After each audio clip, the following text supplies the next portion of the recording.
Hey guys! Welcome back to my channel. My name is Ryan Daza and today dumating na yung in-order natin na mic sa Amazon. Ito yung Hollyland Lark A1. Tara guys, samahan niyo ako, unbox natin. Let's go!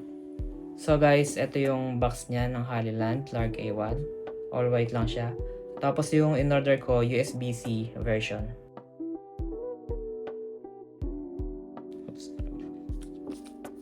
Yung in-order ko guys, yung pouch lang siya, mas mura to kaysa dun sa may box na kasama or may case. So, Hollyland na pouch. Tapos meron siyang kasama na charger. USB-C yan.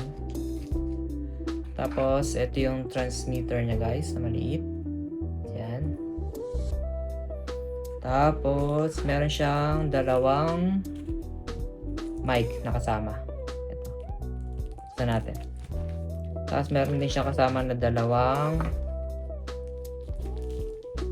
mic cover para mag-reduce yung noise reduction. So, ito yung transmitter niya guys.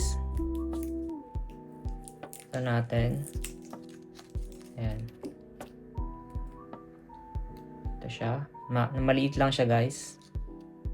Maliit lang. Tapos, meron siyang charging port na USB-C. Yan.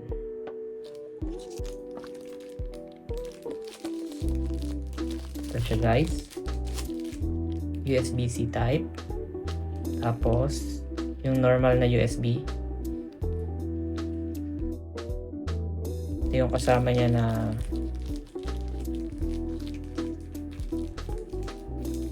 pang noise reduction para to sa mic guys. Ayan. Ito siya. Then ito yung pinaka mic niya guys. Maliit lang. So napaka handy.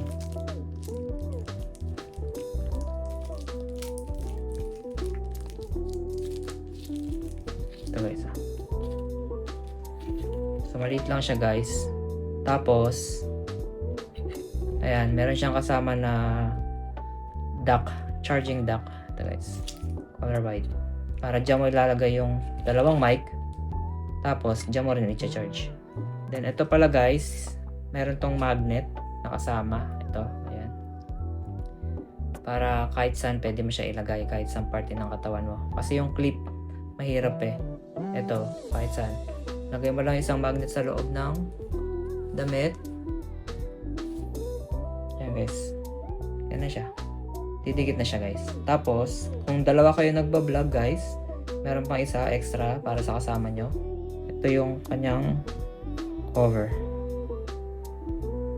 Yan. Pang noise reduction guys. Yan.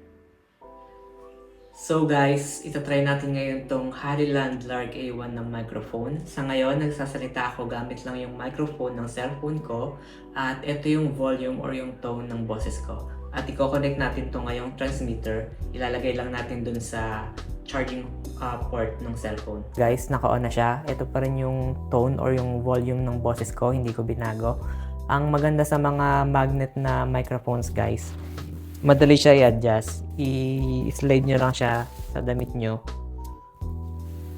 Yun guys. Unlike dun sa mga clips na microphone, sa mga edges talaga lang ng mga damit nyo yung pwede ilagay.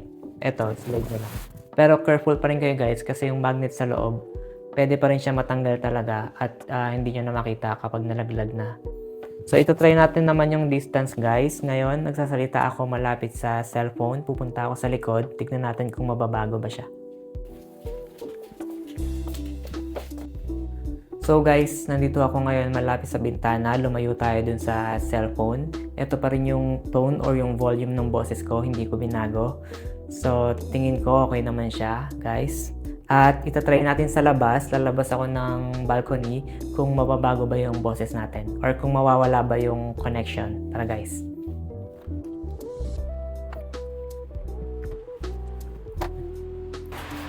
So guys, nandito ako ngayon sa labas ng bahay or nandito ako sa balcony.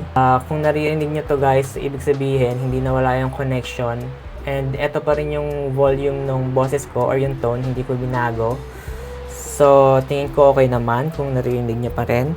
And meron din tong noise cancellation guys. Yung button niya dito, press niya lang once.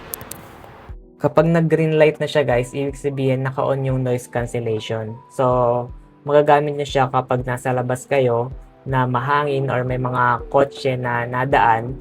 Pero, yung quality ng voice niya dito parang magiging robotic guys kasi parang nakakancel niya din yung ibang parts ng boses niya guys.